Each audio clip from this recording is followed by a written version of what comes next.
수넴에 한 여인이 살고 있었고 그에게 아들이 한 명 있었습니다. 어느 날 그의 아버지를 따라 추수밭에 가 있었는데 갑자기 머리가 아프기 시작한 거예요. 오늘 성경이 재밌게 표현했죠. 내 머리야 내 머리야. 이렇게 이 아이가 갑자기 머리가 아프다고 한 거였어요. 그래서 그 아버지가 사환을 통해 어머니에게 데려다 주도록 하고, 그리고 그 어머니의 품에 있다가 그냥 그렇게 죽게 된 겁니다. 여러분, 병에 걸려 있다가 죽게 된 것도 아니고 어떤 상황이 있어서 죽게 된 것도 아니고 그냥 갑자기 하루아침에 머리가 아프다고 하더니 그날 그냥 그렇게 죽은 겁니다. 이 어머니의 심정이 어땠을까요? 아마 처음에는 좀 당황스럽기도 했을 겁니다. 그리고 무엇보다 이제 아들이 죽었다는 사실이 인식되면서 그는 큰 절망에 빠지게 되었을 겁니다. 차라리 그냥 병에 걸려 있다 이러면 고칠 수 있겠다 싶은 희망을 품어볼 수도 있지만 아이가 죽었다라고 하는 건 손을 쓸 수 없다는 것이기 때문에 분명히 그것은 그 여인에게 절망적인 상황이었을 겁니다. 다른 것도 아니고 죽은 겁니다. 해결될 수 없는 절망이었지요. 그런데 오늘 본문의 이야기는 그렇게 끝나지 않습니다. 절망이 절망으로 끝나지 않아요. 이 여인이 엘리사를 찾아가게 되고 엘리사가 이 여인의 집에 와서 죽어 있었던 그 아이를 하나님께 기도하여 살려낸 것입니다. 해결될 수 없는 절망이었습니다. 끝이라고 생각했지요. 그런데 놀라운 희망의 결과가 주어졌습니다. 그 죽었던 아이가 다시 살아나게 된 것입니다.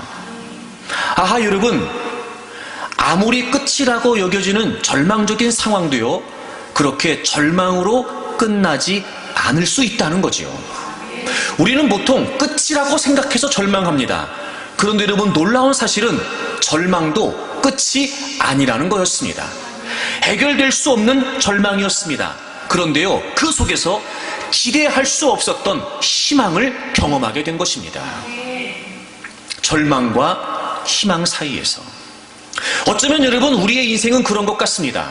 때로는 한껏 기대해 보기도 하지만 절망이 우리 앞을 가로막습니다. 뭔가 될 것처럼 여겨지기도 합니다. 금세 손에 잡힐 것처럼 생각이 되기도 하죠. 하지만 여러분, 그렇지 않고 우리가 기대했던 것과 다른 결과가 주어지게 되면 우리는 쉽사리 절망하게 됩니다. 그리고 끝이라고 생각하는 거지요. 믿음으로 산다라고 말하지만 나름 희망을 품어보기도 하지만 여러분, 절망이라고 하는 벽에 부딪혀 주저앉을 때가 한두 번이 아닌 겁니다. 그리고 늘 우리는 절망과 희망 사이에서 말이죠, 절망의 영향을 받고 절망과 희망 사이에서 절망 때문에 주저앉아 그렇게 여러분 힘겨운 나날을 보내고 있는지도 모릅니다. 절망과 희망 사이에서 여러분들은 어떠십니까? 절망과 희망 사이에서 여러분, 과연 우리는 어떤 마음으로 살아가고 있는가? 우리의 믿음은 절망과 희망 사이에서 과연 어떤 믿음인가 말입니다. 분명한 것은 절망이 절망으로 끝나지 않는다는 겁니다. 여러분, 얼마든지 절망적인 상황에서도 희망을 기대할 수 있다라고 하는 것을 놓치지 마십시오. 그리고 지금 여러분을 둘러싸고 있는 상황이 끝이다 라고밖에 생각할 수 없을 만큼 완벽한 절망이라고 해도, 해결될 수 없는 절망적인 상황에 있다 할지라도 기대할 수 없었던 희망이 주어질 수 있다는 사실을 저는 여러분들이 놓치지 않기를 바랍니다. 그럼 여러분, 우리가 어떻게 절망과 희망 사이에서 희망을 과연 기대할 수 있는 걸까요?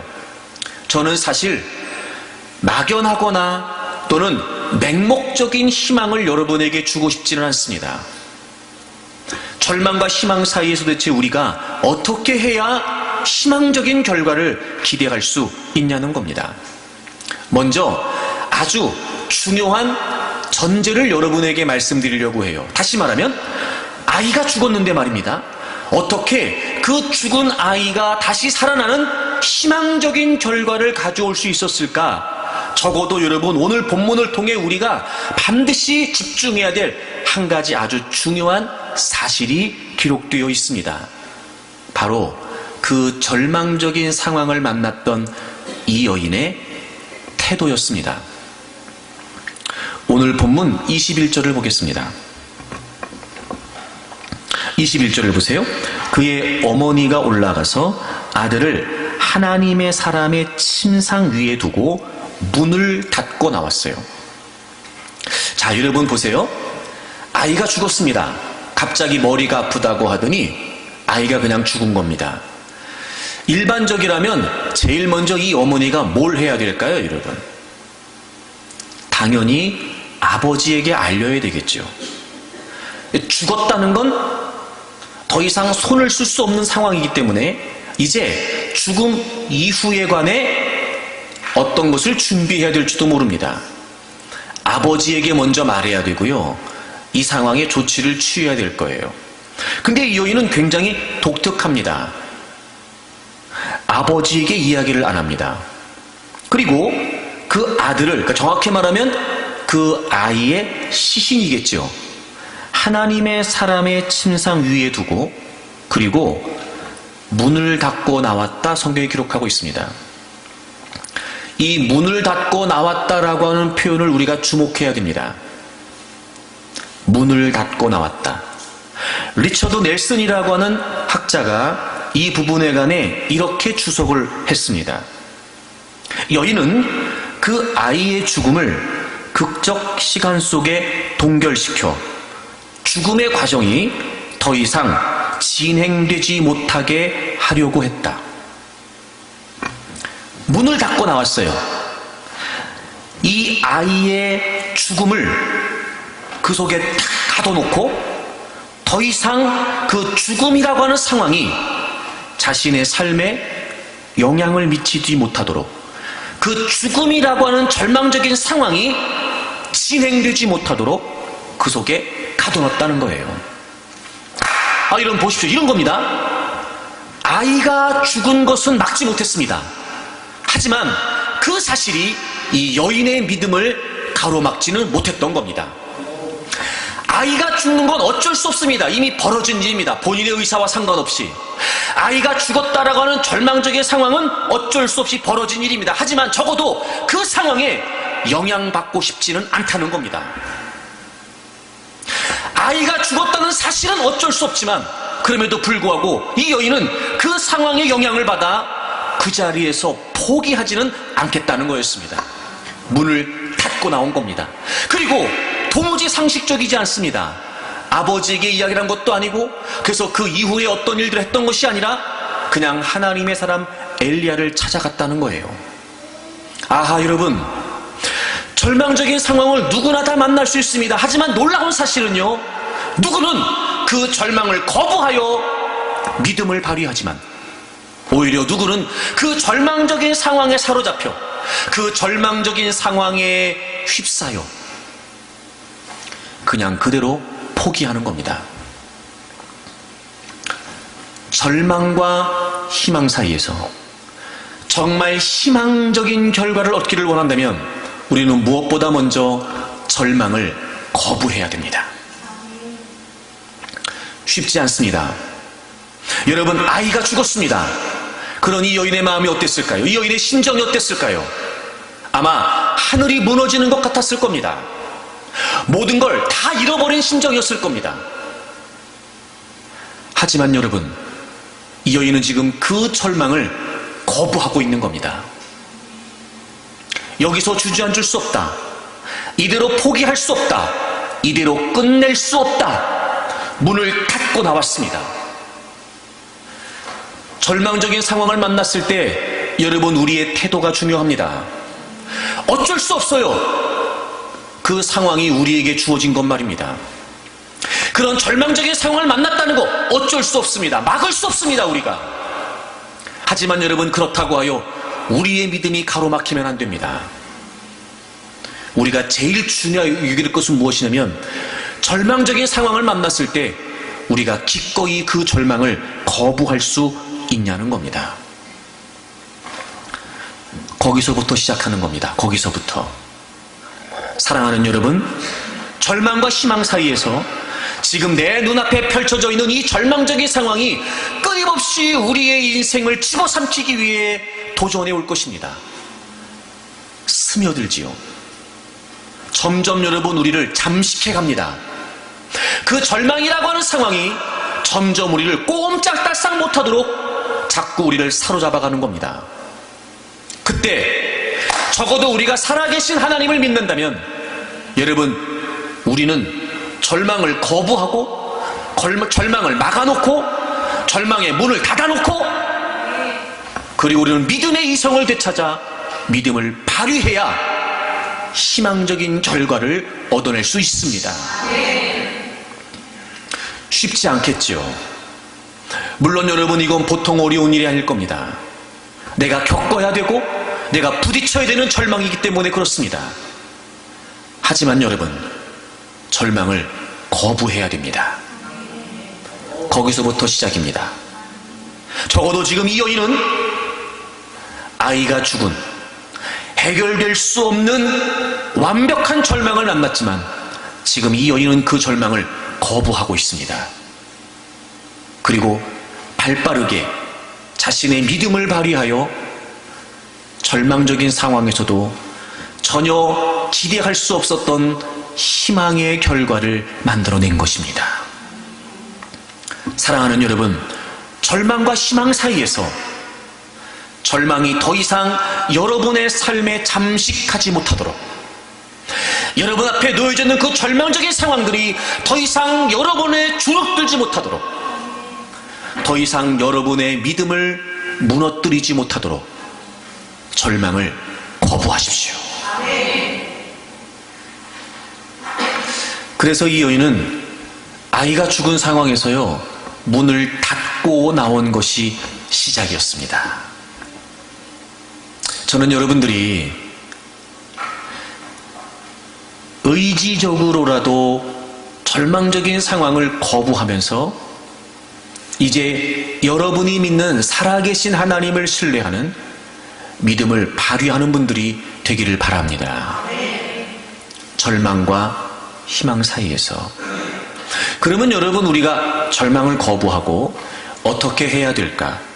오늘 이 여인의 이야기를 통해서 희망적인 결과를 가져올 수 있는 그 믿음의 태도를 우리가 한번 좀 살펴보도록 하겠습니다. 먼저 이 아이가 태어나는 과정을 좀 우리가 살펴볼 필요가 있는데요.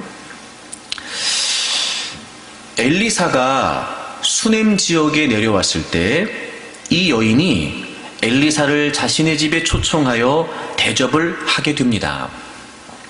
그런데 본문의 상황을 미루어 보면 아마도 엘리사가 자주 그 수넴 지역에 내려왔던 것 같습니다. 그래서 이 여인이 생각하기를, 이분이 하나님의 사람인데 우리가 아예 방을 하나 만들어서 엘리사가 수넴 지역에 올 때마다 우리 집에 머물게 하면 좋겠다 생각을 하고 그 남편에게 제안을 하지요. 그래서 방을 하나 만들어서 책상과 의자와 침상을 두고 엘리사가 수넴 지역에 올 때마다 그곳에 머물도록 했습니다. 이렇게 극진한 대접을 받았던 엘리사가 하루는 이 여인에게 좀 내가 뭔가 은혜를 좀 베풀어야 되겠다, 보답할 수 있으면 좋겠다 싶은 마음에 이 여인을 불러서 물어봅니다. 그랬더니 이 여인이 뭐라고 말하냐면, 나는 그렇게 필요한 게 없고요, 그렇게 원하는 게 없습니다, 괜찮습니다 라고 이렇게 이야기를 해요. 그리고 그 여인이 나갔는데 엘리사를 수종 들었던 게하시가 이 여인의 형편에 관해 이야기를 합니다. 자, 여러분 14절을 보겠습니다. 엘리사가 이르되 그러면 그를 위하여 무엇을 하여야 할까 하니 게하시가 대답하되, 그 다음 보세요. 참으로 이 여인은 아들이 없고 남편은 늙었습니다. 지금 이 여인의 상황, 정말 필요한 상황이 뭐였냐면요, 아이가 없는 거였어요. 그리고 남편이 늙었다라고 이렇게 말하는 걸 보면 아마 결혼한 지 좀 오래된 것 같고, 또 남편이 늙었다는 걸 보면 이제는 아이를 낳을 수 있는 가능성이 없다, 이렇게 생각이 되는 거지요. 그래서 이 이야기를 듣던 엘리사가 다시 그 여인을 부르도록 합니다. 그리고 그 여인에게 이렇게 말하죠. 16절입니다. 엘리사가 이르되 한 해가 지나 이때쯤에 내가 아들을 안으리라. 너가 이제 내년 이맘때가 되면 아이를 낳게 될 거야. 아들을 낳을 겁니다. 라고 얘기를 했어요. 그때 이 여인이 뭐라고 말하냐면 아니로소이다. 내 주 하나님이여 당신의 계집종을 속이지 마옵소서. 여러분, 여기서 속이지 말라는 말이 무슨 말이냐면요, 허황된 꿈으로 흥분되게 하지 말라는 거예요. 그러니까 엘리사는 내년 이맘때에 당신이 아들을 낳을 것입니다 라고 이렇게 이야기했지만 이 여인은 너무도 잘 알고 있었어요. 아이를 낳을 수 있는 상황이 아니라는 걸 말이죠. 그래서 말하는 거예요. 아니, 뭐 얘기는 좋은데 내가 아무리 생각해도 지금 아이를 낳을 수 있는 상황이 아닌데 괜히 그런 말도 안 되는 얘기를 해가지고 나한테 헛된 꿈을 꾸게 하지 마십시오. 뭐 소위 우리말로 얘기하면 이런 거예요. 저기 그냥 말씀만 제가, 그 마음만 제가 잘 받겠습니다, 이렇게 지금 얘기를 하고 거절했던 거지요. 그런데 17절에 보니까 여인이 과연, 그러니까 도무지 일어날 수 없는 상황이 일어난 거예요. 자기도 알았고 누가 봐도 아이를 낳을 수 없는 상황이었어요. 그런데 놀라운 일이 벌어졌습니다. 과연 잉태하여 한 해가 지나 이때쯤에 엘리사가 여인에게 말한 대로 아들을 낳은 겁니다. 그러니까 이 아들을 어떻게 얻게 됐냐면요, 낳을 수 없는 중에 그 어떤 기회도 없었어요. 그런데 기적적으로 아이를 낳게 된 겁니다. 하나님의 능력이었고 하나님의 역사였습니다. 남편이 나이가 많아 아이를 낳을 수 있는 확률이 없었던 겁니다. 아무리 당신이 내년에 아이를 낳게 될 겁니다 라고 이야기를 했어도 이 여인이 믿을 수 없을 만큼 지금 아이를 낳는다는 건 불가능한 상황이었습니다. 그런데 놀라운 일이 벌어졌습니다. 일어날 수 없는 일이, 불가능했던 일이 기적처럼 이 여인에게 벌어지게 된 겁니다. 자, 보세요. 이 아이가 죽었습니다.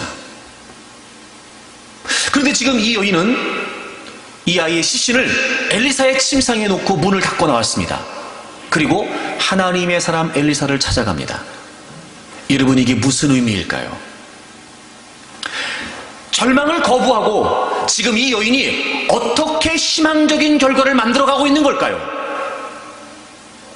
지금 이 여인은요, 이미 자신의 삶에 역사하셨던 하나님의 능력을 기억한 겁니다.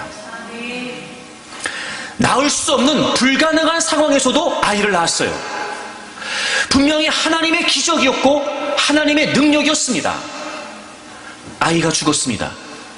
절망을 거부한 채 지금 이 여인은 이전에 자신의 삶에 역사하셨던 하나님의 능력을 지금 이 여인은 기억하고 있는 겁니다. 맞다, 낳을 수 없는 중에도 하나님이 아이를 주셨지.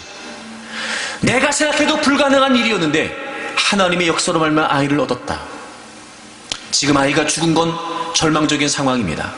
그 무엇도 할 수 없는 상황이죠. 하지만 이 여인은 그 상황에서도 기억한 겁니다. 낳을 수 없는 중에 아이를 낳게 하셨던 하나님, 그 하나님의 능력, 그 하나님의 역사, 그 하나님의 은혜를 기억한 것입니다. 그리고 믿음을 발휘하여 엘리사를 찾아가게 되었고 결국 그녀의 믿음이 죽었던 이 아이를 살리게 되었던 것입니다. 그렇습니다, 여러분. 절망과 희망 사이에서 우리가 어떻게 희망적인 결과를 이루어갈 수 있을까요? 어떻게 우리가 절망을 거부하고 믿음을 발휘할 수 있을까요? 지금은 절망적인 상황입니다. 지금은 그 어떤 손도 쓸 수 없는 상황입니다. 하지만 우리가 할 수 있는 건 이전에 베푸셨던 하나님의 역사와 은혜들을 기억할 수는 있습니다.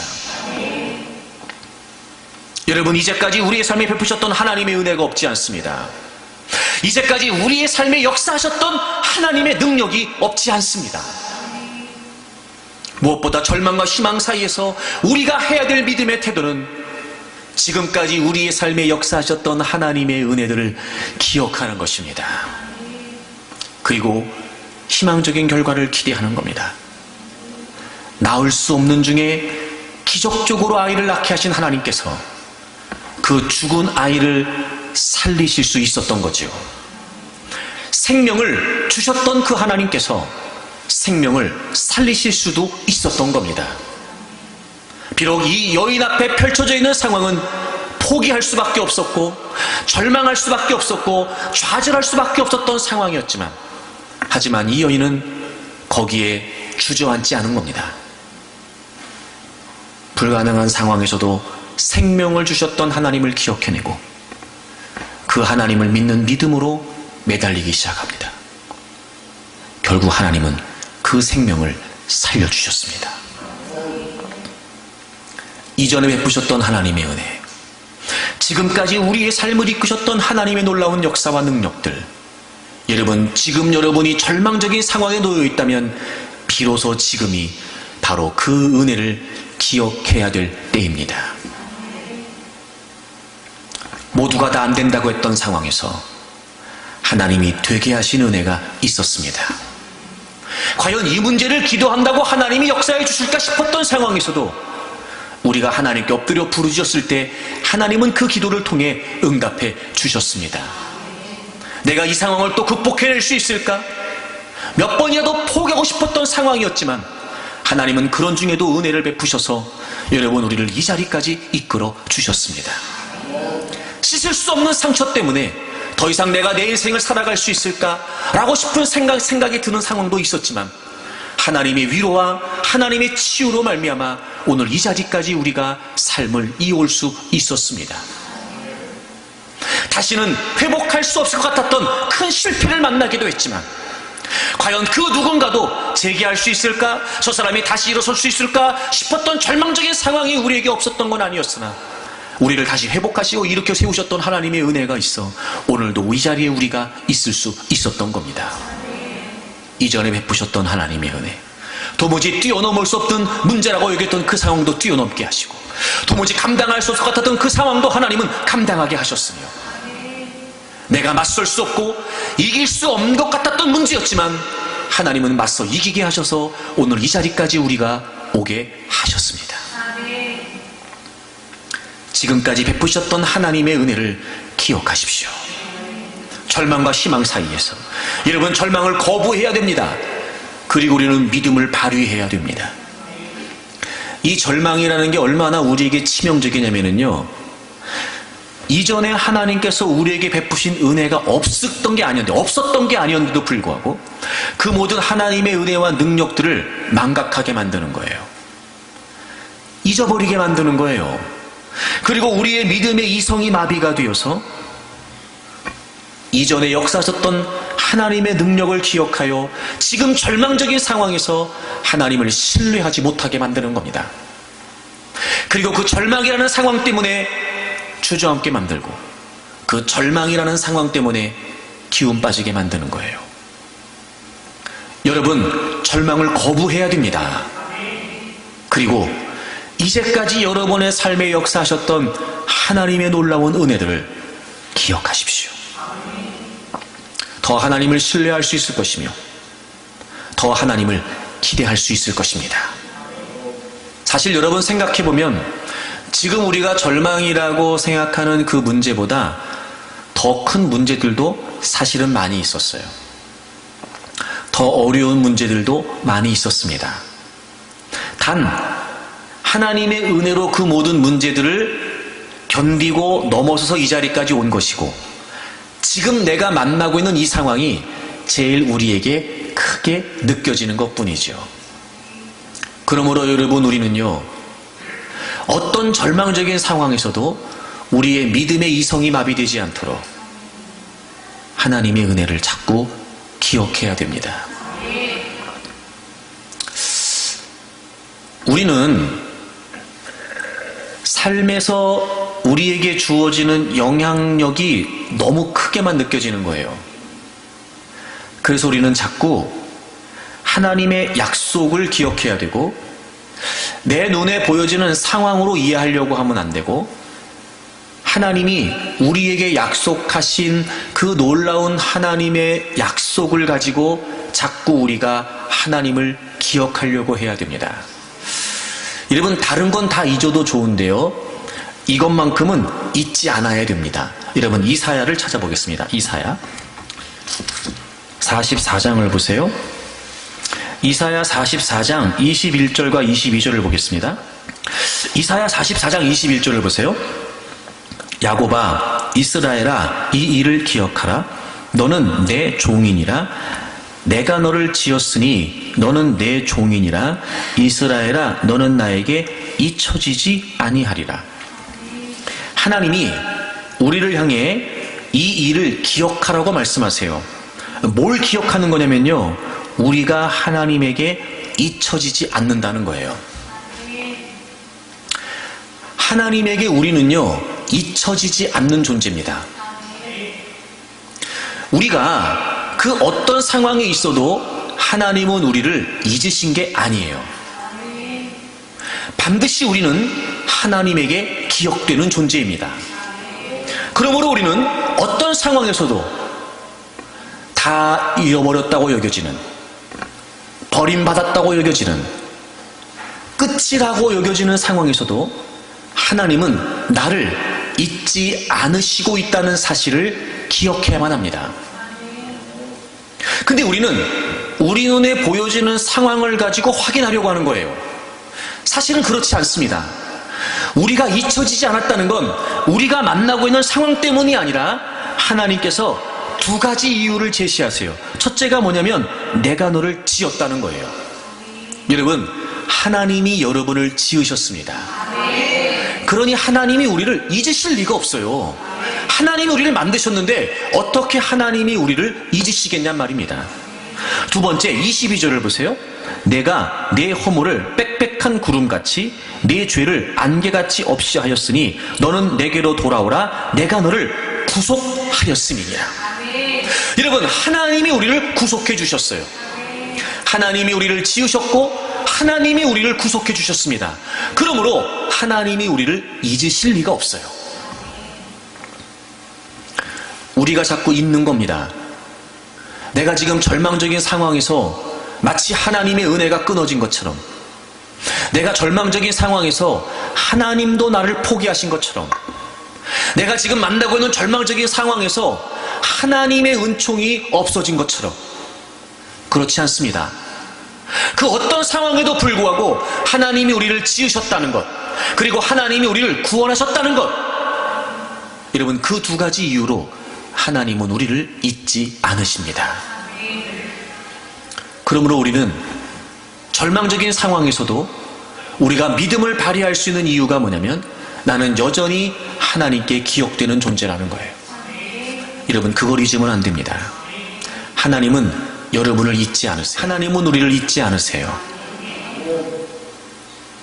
근데 우리는 자꾸 우리 눈에 보여지는 상황을 가지고 그걸 확인하려고 하는 거예요.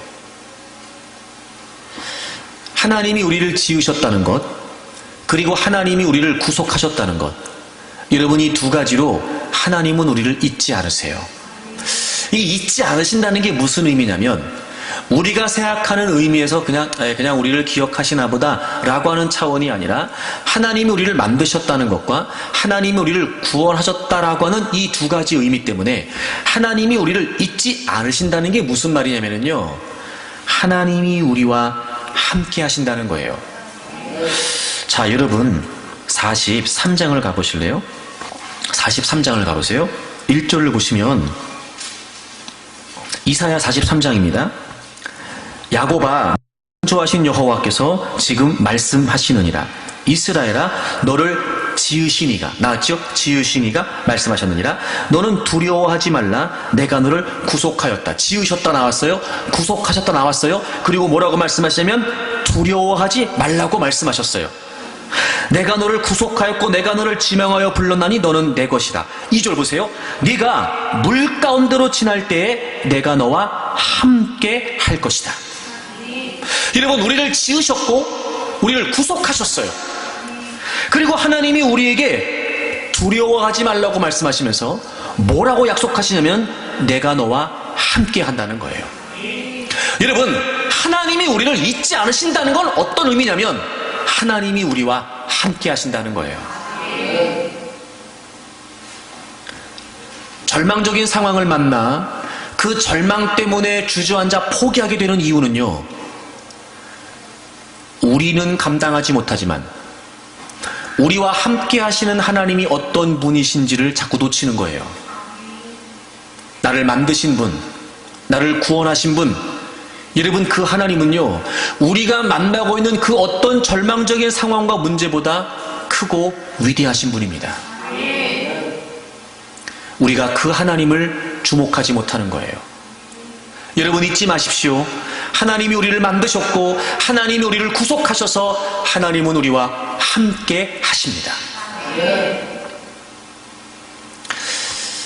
이 함께 하신다라고 하는 말을 우리가 좀 더 직접적으로 좀 이해했으면 좋겠어요. 우리가 갖고 있는 함께라고 하는 개념과 하나님이 우리와 함께 하신다고 하는 개념은 다릅니다. 여러분, 먼저 로마서를 찾아보세요. 하나님이 우리를 지으셨고 하나님이 우리를 구속하셔서 함께 하신다는 건요, 놀라운 신비입니다. 로마서 3장 24절 25절을 보겠습니다. 24절 25절을 보시면, 그리스도 예수 안에 있는 속량으로 말미암아 하나님의 은혜로 값없이 의롭다 심을 얻은 자 되었느니라. 속량. 25절 보세요. 이 예수를 하나님이 그의 피로써 믿음으로 말미암는 화목 제물로 세우셨으니. 화목. 여러분, 하나님이 우리를 만드셨고 하나님이 우리를 구속하셨어요. 하나님이 우리를 만드셔서 생명을 주셨고 우리가 살아갈 수 있는 모든 삶의 조건들을 만들어 주셨어요. 그런데 우리 인간이 타락을 하죠. 그리고 하나님과의 관계가 깨어졌어요. 그래서 그때로부터 하나님의 생명에서 떠나, 즉 하나님과의 관계가 깨어짐으로 말미암아 이제 우리의 인생은 불행과 고난과 고통이 시작됐죠. 그런데 하나님께서는 예수 그리스도 안에서 그 예수 그리스도의 십자가 위에서 첫째, 우리의 모든 죄를 다 속량해 주셨어요. 우리의 죄 때문에, 우리의 죄의 결과로 우리는 죄와 사단의 권세 아래서, 어둠의 권세 아래서 살고 있었어요. 하나님과의 관계가 끊어져 있었죠. 그런데 그 원인이 되는 우리의 모든 죄를 대신 값을 치르고 우리 죄를 대속해 주셨어요. 속량해 주셨죠. 그리고 놀라운 결과가 우리에게 주어졌어요. 이제 예수 그리스도 안에서 하나님과 우리 사이의 관계가 회복되었다는 거죠. 속량, 회복. 여러분, 하나님이 우리의 구원자가 되신다는 거, 하나님이 우리를 구원하셨다는 거, 그래서 하나님이 우리와 함께 하신다는 건요, 바로 이 속량과 화목을 의미해요. 어쩌면 우리가 이걸 완벽하게 이해할 수 없을지도 몰라요. 하지만 여러분, 분명한 사실은 우리가 분명하게 그렇게 살 수 있습니다. 그 예수 그리스도로 말미암아 우리를 하나님의 의 안으로 이끄셔서 회복된 하나님과의 관계 안에서 우리가 살아갈 수 있도록 해주셨단 말이에요. 그래서 하나님이 우리와 함께 하신다는 건요, 하나님이 우리 안에, 우리가 하나님 안에 연합된 걸 의미해요. 요한일서를 찾으세요. 요한일서 4장을 찾으시고 우리 다 같이 한번 읽어요. 요한일서 4장 15절을 보겠습니다. 요한일서 4장 15절을 찾으시고 다 같이 읽어요. 신약성경 392페이지입니다. 요한일서 4장 15절 다 같이 읽겠습니다. 누구든지 예수를 하나님의 아들이라 시인하면 하나님이 그의 안에 거하시고 그도 하나님 안에 거하느니라. 아멘. 여러분, 우리가 절망과 희망 사이에서 다른 건 다 잊어도 좋아요. 그런데 한 가지, 이미 우리에게 베푸신 이 놀라운 하나님의 은혜는 잊지 말아야 됩니다. 예수 그리스도 안에서 하나님이 우리 안에, 우리가 하나님 안에 거하게 됐다는 거예요. 하나님이 우리와 함께 하신다는 건 옆에 계시는 것도 아니고요, 뒤에 계시는 것도 아니에요. 하나님이 우리 안에, 우리가 하나님 안에 거하게 됐다는 거예요. 예수 그리스도 안에서 주어진 놀라운 신비, 속량과 화목으로 말미암아 이제 하나님은 우리 안에 거하시게 됩니다. 영원히 우리와 함께 하세요. 우리를 떠나지 않으십니다.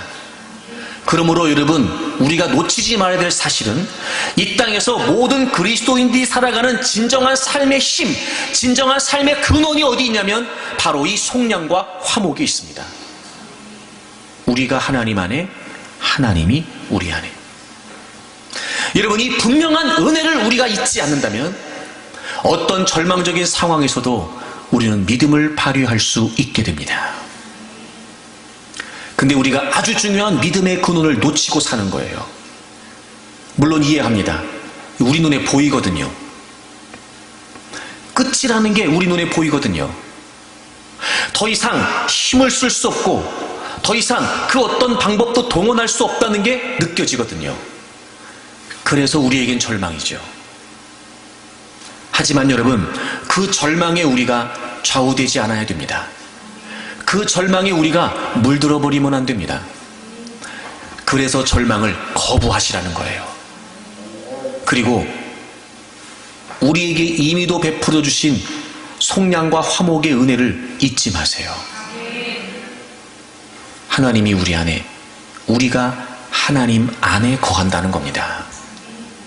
그러므로 우리가 살아갈 수 있는 힘의 근원은 거기에 있어요. 요한복음 15장에 주님께서 주님과 우리 사이의 관계를 비유하시면서 마치 포도나무에 가지가 붙어 있는 것처럼 너희가 내 안에, 내가 너희 안에 거하면 무엇이든지 원하는 대로 구하라. 그러면 이루어지게 될 것이다.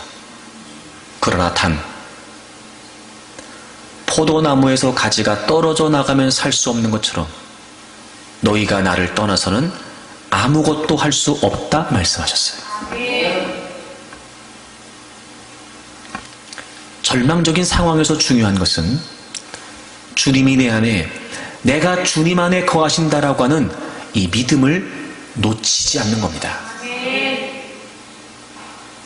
그리고 우리를 구속하신 하나님께서는 우리가 이 자리까지 오기까지 선하게, 인자하게 이끌어 오셨죠.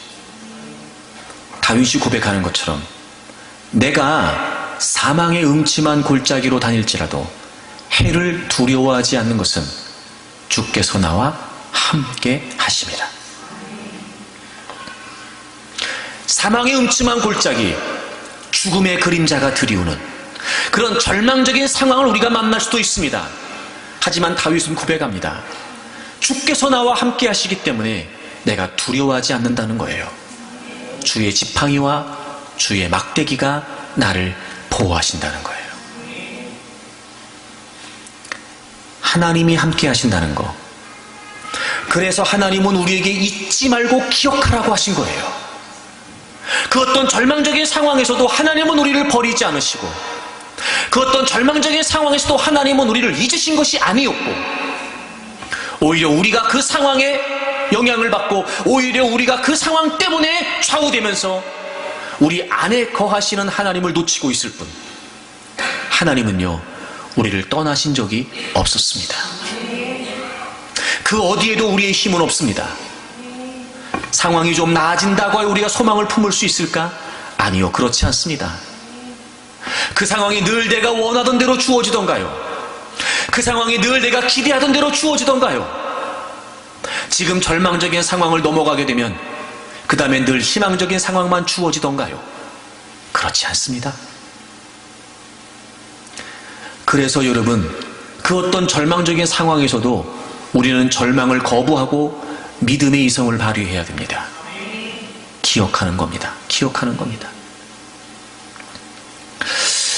그래서 여러분, 하나님께서 베푸신 은혜를 기억하는 게 믿음이다, 이렇게 말씀하세요.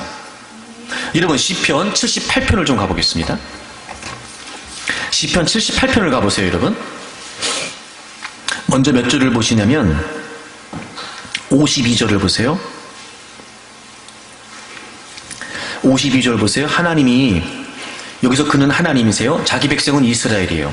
그가 자기 백성은 양같이 인도하여 내시고 광야에서 양떼같이 지도하셨도다.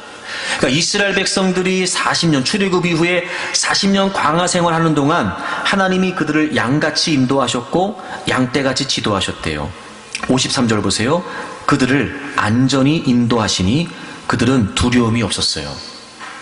여러분, 이스라엘 백성들이 40년 광야 생활하면서 굶어 죽은 사람 없고요, 발이 부르지 않았고요, 옷이 헤어지지 않았어요. 그들이 살아가는 40년 동안의 광야 생활 동안 고난이 있었고 고통이 있었지만 하나님은 언제나 그 모든 문제들을 넘어서게 하시는 은혜를 베푸셨죠. 그렇게 그들을 안전히 인도해 주셨어요. 그렇게 그들을 양떼처럼 인도하여 주셨어요. 자, 그런데 11절 보세요. 11절, 여호와께서 행하신 것과 그들에게 보이신 그의 기이한 일들을 잊었다는 거예요. 그리고 12절부터 하나님께서 출애굽하시는 과정, 홍해, 또 물이 없을 때 물을 주셨고 양식을 주셨고 고기를 주셨고 다 그렇게 하나님이 역사해 주셨어요. 근데 그걸 그들이 잊었다는 거예요. 그리고 22절에 이렇게 하나님이 말씀하세요. 이는 하나님을 믿지 아니하고 그의 구원을 의지하지 아니한 때문이로다. 하나님께서 베푸신 역사와 능력을 잊었다는 건 하나님을 믿지 않았다는 거라는 거예요. 여러분, 우리가 그걸 놓치지 말아야 됩니다. 이런 믿음은요, 현재형이에요. 맞습니다. 현재형이에요. 근데 현재 내가 살아가고 있는 삶의 현장에서 믿음을 발휘한다는 건 내가 이전에 베푸셨던 하나님의 은혜와 역사들을 기억해내는 거예요. 기억해내는 겁니다. 그러니까 현재의 믿음은 과거 하나님의 역사와 연관이 있어요. 지금까지 하나님이 인도하셨던 그 인도하심을 기억해내는 겁니다. 그리고 지금 믿음을 발휘하게 되는 거예요. 우리는 우리가 만나고 있는 절망적인 상황 때문에만 지금 안달부달하고 있지만, 그 상황에만 매여 두려워하고 있지만, 절망을 거부하고 지금까지 내게 베푸셨던 하나님의 은혜를 잊지 않는 것, 여러분, 그것이 곧 믿음이었습니다. 죄와 사단의 권세 가운데서도 우리를 건져내셨어요. 그리고 속량과 화목이라고 하는 놀라운 은총을 베풀어 주셨습니다. 주님이 우리 안에, 우리가 주님 안에 거하게 되죠. 그리고 그 은혜 가운데 우리가 지금까지 살아왔어요. 그걸 기억하라는 겁니다. 그때 여러분, 우리가 믿음을 발휘할 수 있게 됩니다. 그리고 그 어떤 절망적인 상황에서도 우리는 희망을 바라볼 수 있게 되는 것이죠. 절망과 희망 사이에서 지금 여러분은 어떠십니까? 절망을 거부하고 있습니까? 여러분, 쉽지 않지만 의지적으로라도 절망을 거부하세요. 그게 출발입니다. 그리고 지금까지 우리 삶에 베푸셨던 하나님의 은혜를 기억해야 됩니다.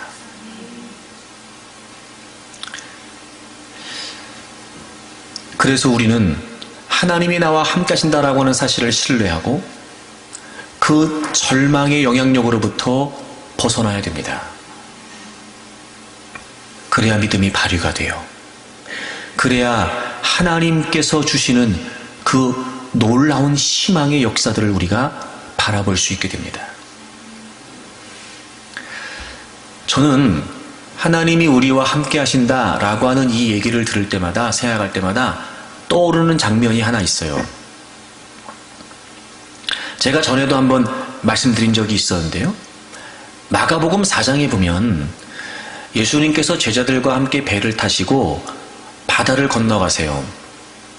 그런데 큰 풍랑을 만나게 됩니다. 그때 예수님은 주무시고 계셨어요. 제자들은 큰 풍랑을 만나 금방이라도 배가 뒤집힐 것 같은 그런 위기를 겪게 됩니다. 굉장히 두려웠죠. 그래서 제자들이요, 예수님을 깨워요. 뭐라고 깨우는지 아세요? 예수님, 우리가 지금 죽게 됐습니다. 지금 얼마나 큰 풍랑이 있는지 아세요? 지금 얼마나 큰 폭풍이 왔는지 아십니까? 예수님, 우리가 지금 죽을 지경입니다. 근데 왜 우리를 지금 돌아보지 않으시는 거예요? 라고 그리고 예수님을 깨워요. 그리고 예수님이 배 위로 올라오셔서 그 바람과 바다를 잔잔케 하시지요. 그리고 제자들에게 뭐라고 말씀하시냐면, 너희들이 왜 무서워하느냐? 믿음이 없는 자들아, 이렇게 말씀하세요. 여러분, 주님께서 제자들에게 믿음이 없다고 말씀하신 의미가 과연 무슨 의미일까요? 무슨 의미일까요? 그 배에 주님이 타고 계셨잖아요. 아무리 큰 풍랑이 일어난들 그 배에 주님이 타고 계시는데, 여러분, 그 풍랑이 제자들과 주님이 타고 있는 그 배를 삼킬 수가 있을까요? 없어요. 그 배에 주님이 타고 계셨다고요, 여러분. 근데 제자들은 그 풍랑을 만난 나머지 죽게 되었다고 주님에게만 아우성치고 있는 겁니다. 그 배에 함께하고 계셨던 주님은 신뢰하지 못한 채 죽겠다고 난리만 피고 있는 겁니다. 주님이 바람과 바다를 잔잔케 하시고 말씀하세요. 잘 들으세요. 그러므로 주님이 그 상황에서 바람과 바다를 잔잔케 하셨던 것은, 야, 아직도 내가 누군지를 모르냐? 아직도? 너희들이 왜 믿음이 없느냐? 이 말씀하시려고 바람과 바다를 잔잔케 하신 거예요. 제자들이 살려주세요, 그래서 바람과 바다를 잔잔케 하신 게 아니었고요. 그렇게 그 큰 풍랑 때문에 금방이라도 뭔 일이 생길 것처럼 다급하게 주님을 깨웠던, 죽을 지경이라고 아우성쳤던 제자들을 향해, 야, 아직도 내가 누군지를 모르냐? 그리고 바람과 바다를 잔잔케 하시죠. 그때 제자들끼리 얘기해요. 야, 저분이 누구신데 저렇게 바람과 바다도 잔잔케 하냐? 너희들이 왜 무서워하느냐? 믿음이 없는 자들아, 이렇게 말씀하세요. 제가 그런 마음이 들었어요. 왜 우리는 그런 절망적인 상황을 만났을 때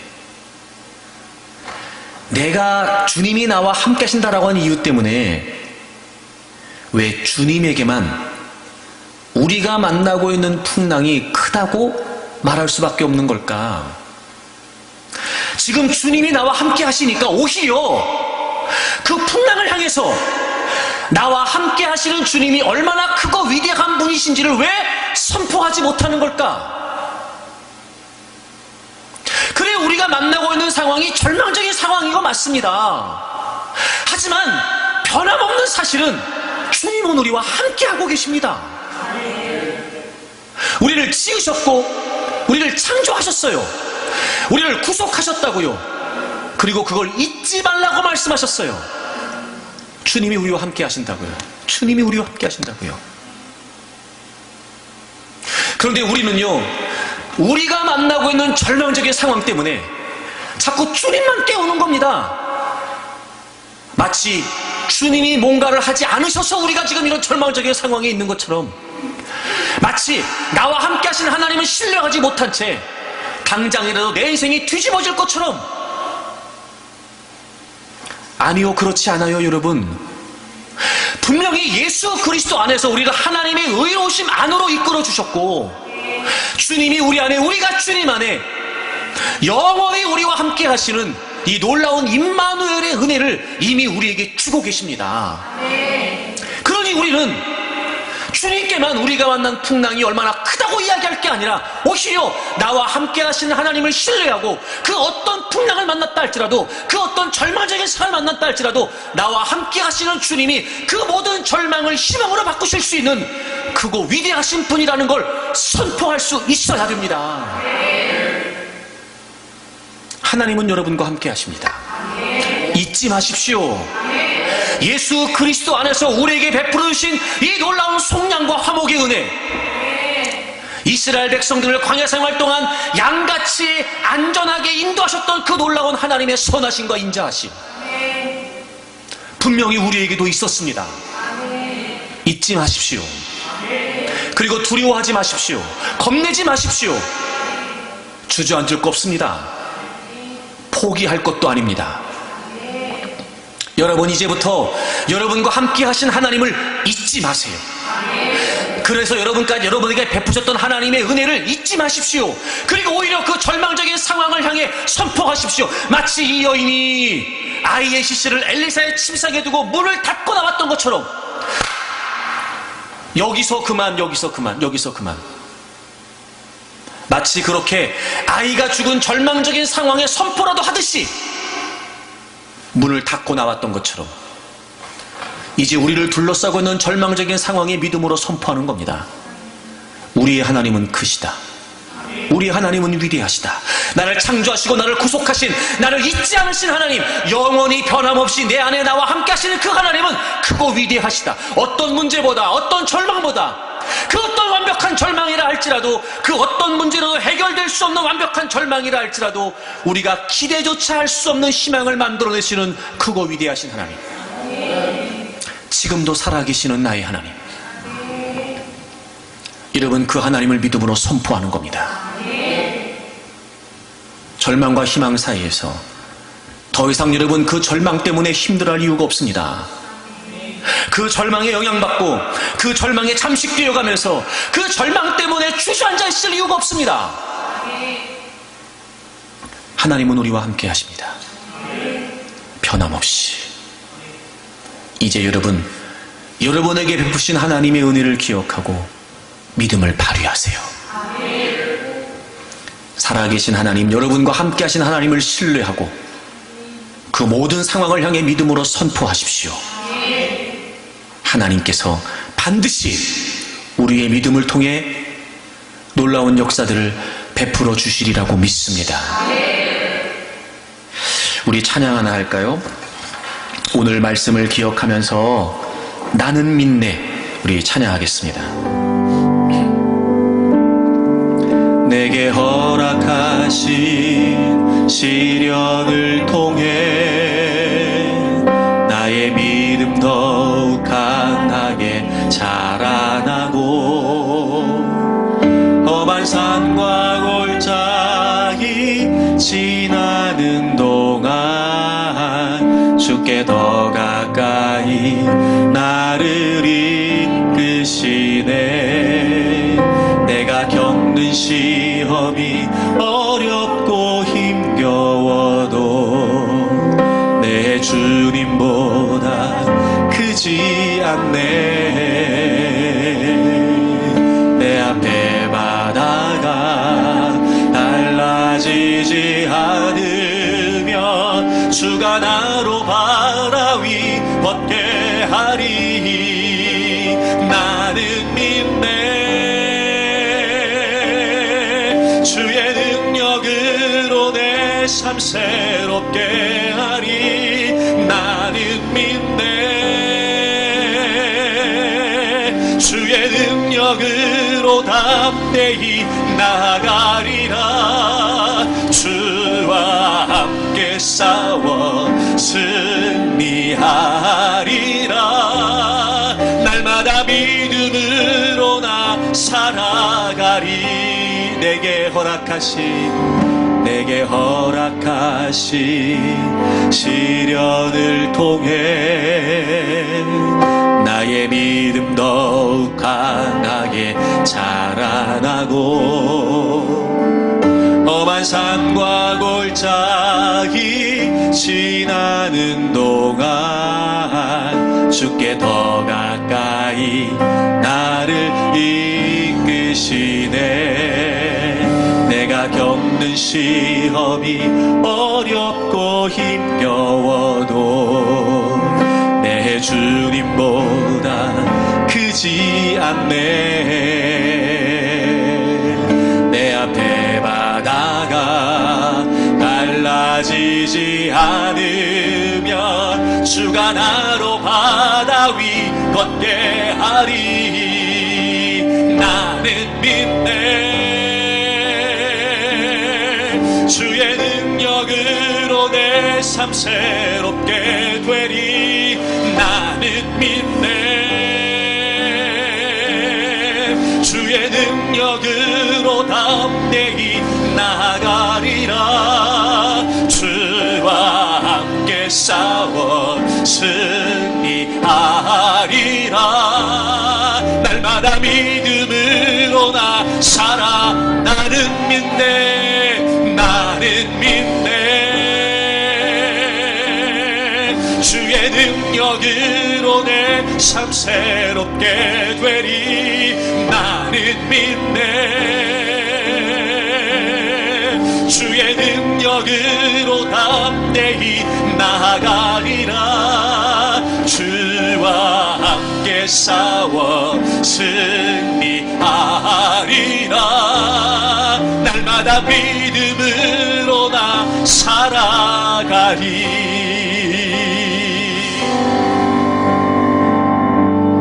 절망과 희망 사이에서 여러분, 우리가 얼마든지 믿음을 발휘할 수 있습니다. 혹시 지금 그 절망에 우리가 물들어 있는 건 아닌지 모르겠습니다. 패배의식에 사로잡혀 혹은 죄책감에 짓눌려 우리가 내 안에 거하시는 하나님을 신뢰하지 못한 채 그 절망에 눌려 있는 건 아닌지. 사랑하는 여러분, 지금도 하나님은 여러분과 함께 하십니다. 여러분 안에 거하심을 잊지 마십시오. 나를 창조하시고 나를 구속하신 하나님께서 함께 한다는 사실을 잊지 말라고 하셨습니다. 두 손을 높이 들겠습니다. 우리가 이제까지 베푸신 하나님의 은혜를 기억합니다. 나와 함께 하시는 하나님, 그리고 나의 선한 목자 되신 하나님, 여기까지 이끄셨던 하나님의 놀라운 은혜들을 저희들이 기억합니다. 그리고 이제 많은 땅같이 주님을 사모합니다. 하나님이 나와 함께 하심을 신뢰할 수 있게 하여 주옵시고, 그 어떤 절망적인 상황을 향해서 나와 함께 하신 하나님을 선포하게 하여 주옵소서. 나의 하나님은 크고 위대하십니다. 하나님이 나의 방패이시고 하나님이 나의 소망 되십니다. 우리 큰 목소리로 주여 세 번 하고 동서로 기도합니다. 주여